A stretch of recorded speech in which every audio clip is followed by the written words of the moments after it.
والترديد خلف المؤذن فيه أجر عظيم.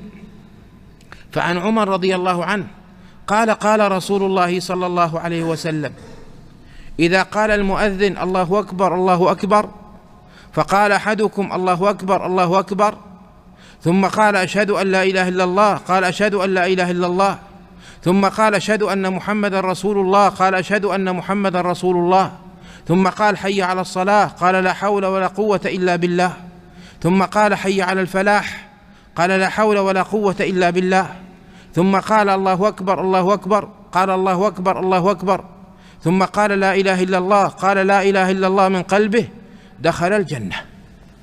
رواه مسلم في الصحيح. وعن سعد بن أبي وقاص رضي الله عنه أن النبي صلى الله عليه وسلم قال: من قال حين يسمع المؤذن أشهد أن لا إله إلا الله وحده لا شريك له، وأشهد أن محمدا عبده ورسوله، رضيت بالله ربا ومحمد رسولا وبالإسلام دينا، غفر له ذنبه. رواه مسلم.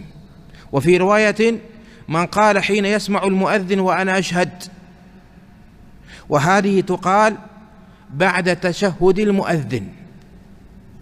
لرواية: من قال حين يسمع المؤذن يتشهد، رضيت بالله ربا، الحديث.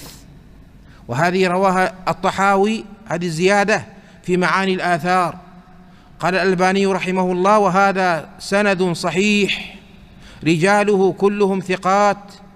وفيه هذه الزيادة التي تعين متى يقال هذا الدعاء، وهو حين يتشهد المؤذن، وهي زيادة عزيزة قلما توجد في كتاب، فتشبث بها. وذكر النووي رحمه الله أن المستحب أن يقول بعد قوله أشهد أن محمدا رسول الله، رضيت بالله ربا ومحمد رسولا وبالإسلام دينا، وهذا هو الراجح. فيقولها حين يسمع المؤذن يتشهد.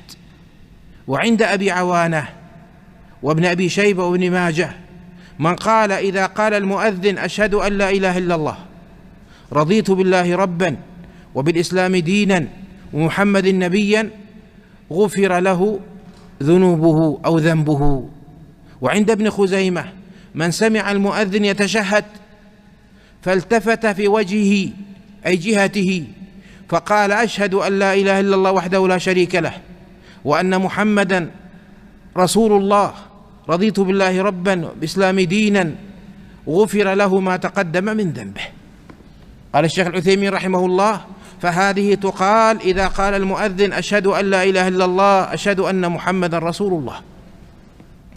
وعن عائشة رضي الله عنها أن رسول الله صلى الله عليه وسلم كان إذا سمع المؤذن يتشهد قال وأنا. رواه أبو داود. وعن عبد الله بن عمرو أن رجلا قال: يا رسول الله، إن المؤذنين يفضلوننا. فقال رسول الله صلى الله عليه وسلم: قل كما يقولون، فإذا انتهيت فسل تعطه. قل كما يقولون، فإذا انتهيت فسل تعطه. وهذا فيه أن الدعاء بعد الترديد خلف المؤذن مستجاب. رواه أحمد وأبو داود.